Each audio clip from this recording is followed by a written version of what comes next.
Welcome, everyone. Here we are in St. Matthew. We're in chapter 16. We have some really important issues here. I talk about the nourishment for the soul being the doctrine, and to beware of other doctrines as poison nourishment. Even strong meat will edify you if you're really in the spirit good, if you've really read a lot of the doctrine.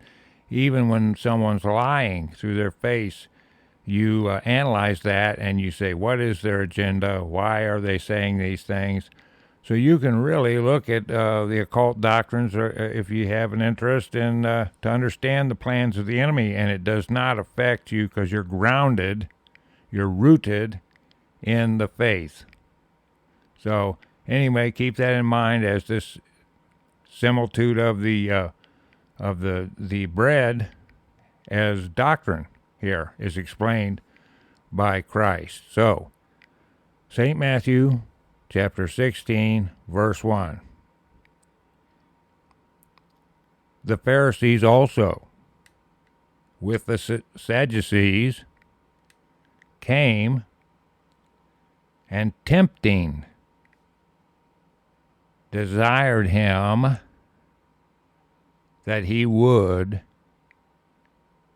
shew them a sign from heaven. Okay, so now he's going to talk about discerning the signs of the times.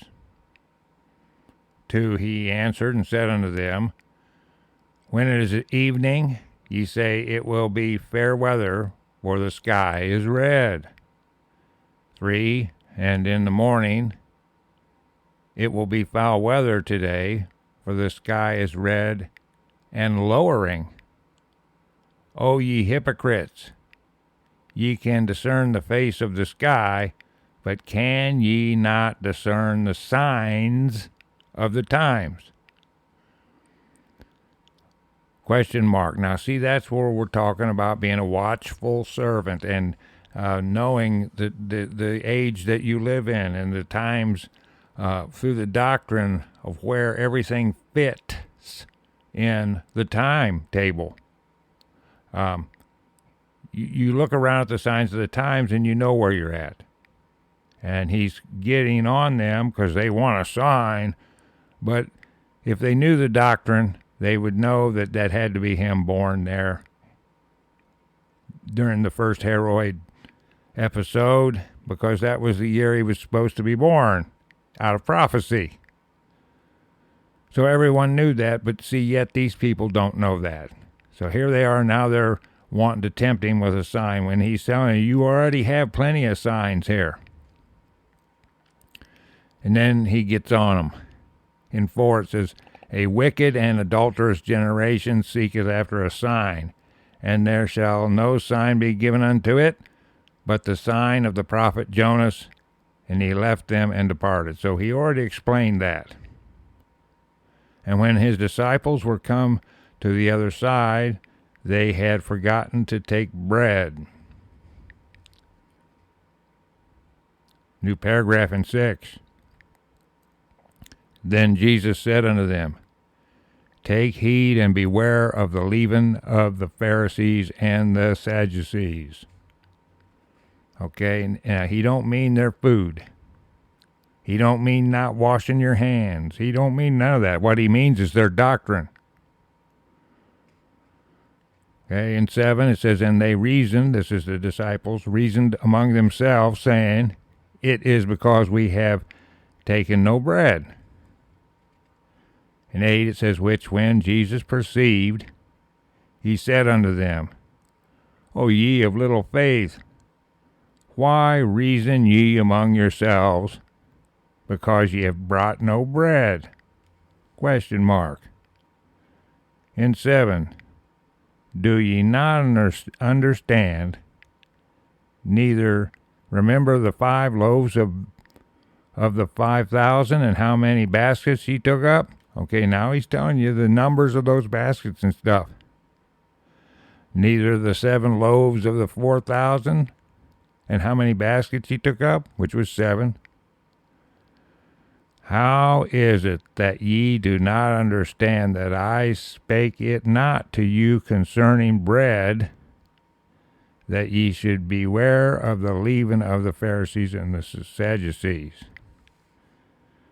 Then understood they how that he bade them not beware of the leaven of bread, but of the doctrine of the Pharisees and of the Sadducees. Okay, now I go back to the similitude language. What do we say?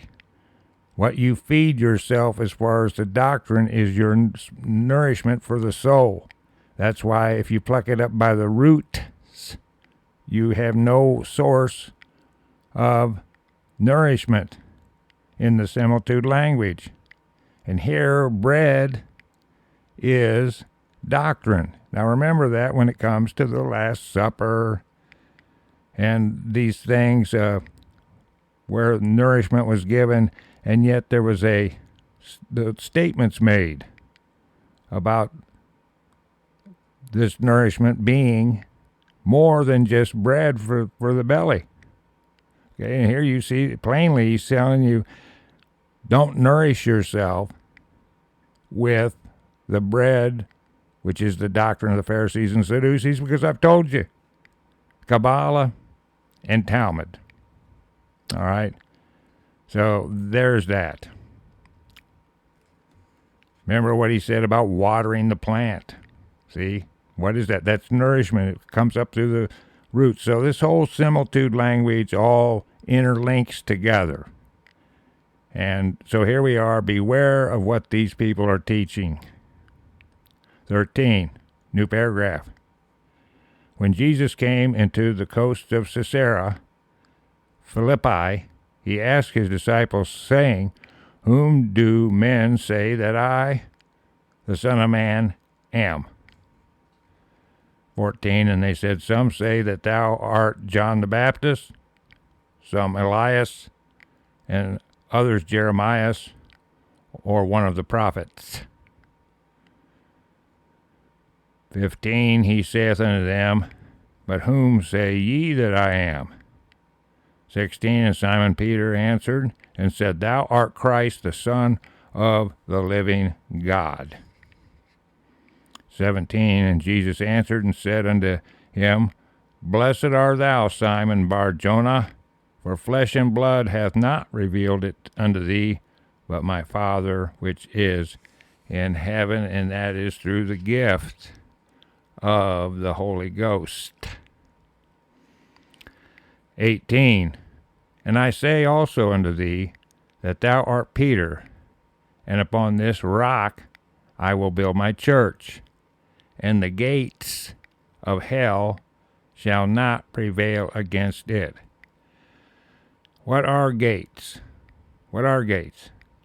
Is it real? Yes, it's real.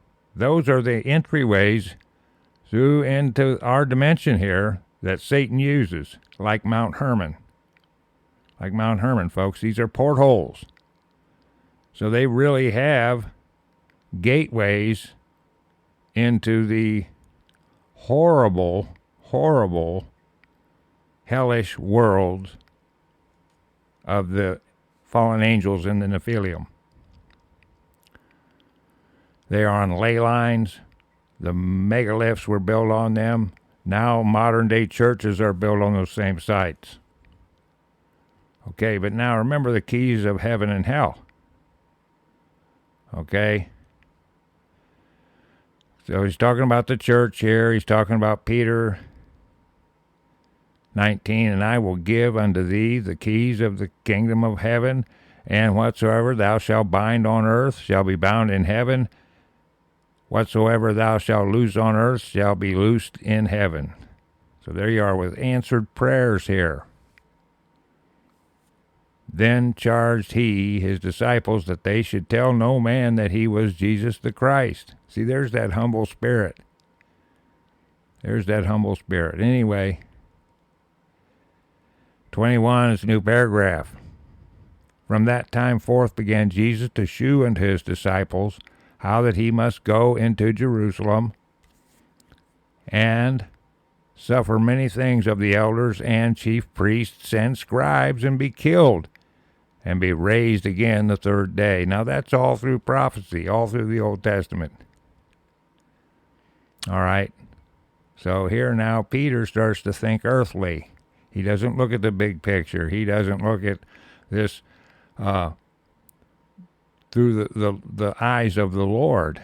He starts to look at it through earthly eyes. 22, then Peter took him and began to rebuke him, saying, Be it far from thee, Lord, this shall not be unto thee. Well, he loves the Lord. 23, but he turned and said unto Peter, Get thee behind me, Satan.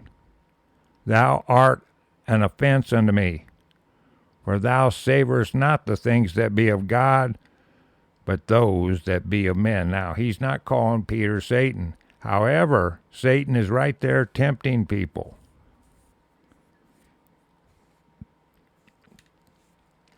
You find that all through the Bible, where these devils and fallen angels are there trying to muddy the water and try to deceive people and try to stop God's plans from occurring. All right, so here, like I said, he's not directly calling Peter Satan. He's saying that Satan the tempter is involved in this worldly thinking here, and Peter's now a victim of it. 24, new paragraph. Then said Jesus unto his disciples, If any man will come after me, let him deny himself and take up his cross and follow me. That's an important one. That's an important one, and it goes right along to the end days, and these statements in here all over and over. 25 here, this is also in Revelation. For whosoever will save his life shall lose it, and whosoever will lose his life for my sake shall find it. Okay? So what about that? They tell you, you get this mark of the beast out here, you'll be half computer. You won't need a cell phone because it'll be inside your brain. This is what these people are openly saying. It's not hard to look it up. It's not hard to see it. They're telling you this. If you want to get by, Tom, you got to get this jab. Like I said, they walk right over your grave and identify who you are because of all the nanorobots and chips and garbage that's being pumped into people today. 26, for what is a man profited if he shall gain the whole world and lose his own soul? Or what shall a man give in exchange for his soul? That's right. That's right. Where we go from here is what this is all about down here. This turmoil, this trek that we got, this fighting the evil that we got, this journey, the suffering that everyone goes through, the temptations that people go through, all this. Well, it's all that we get our full reward. 27, for the Son of Man shall come in the glory of his Father with his angels, and then he shall reward every man according to his works. That's right out of Revelations. That's right out of Psalms. That's right out of Romans. That's throughout the Bible. 28, verily I say unto you, there be some standing here which shall not taste of death till they see the Son of Man coming in his kingdom. All right, so who would that be? Who would that be? Would that not be the betrayer? Folks, it's gonna taste the death. Okay, so there's that. There's a satanically charged individual that has Satan inside of him, or he will have before he does this turning Christ over. And so in that case, Satan's and his followers will get their demise when the Son of Man comes in his kingdom. That's the second coming there, folks. What we've been talking about the whole way. See you in chapter 17, folks, for the transfiguration of Christ. It's very interesting up on the mountain. See you there, folks.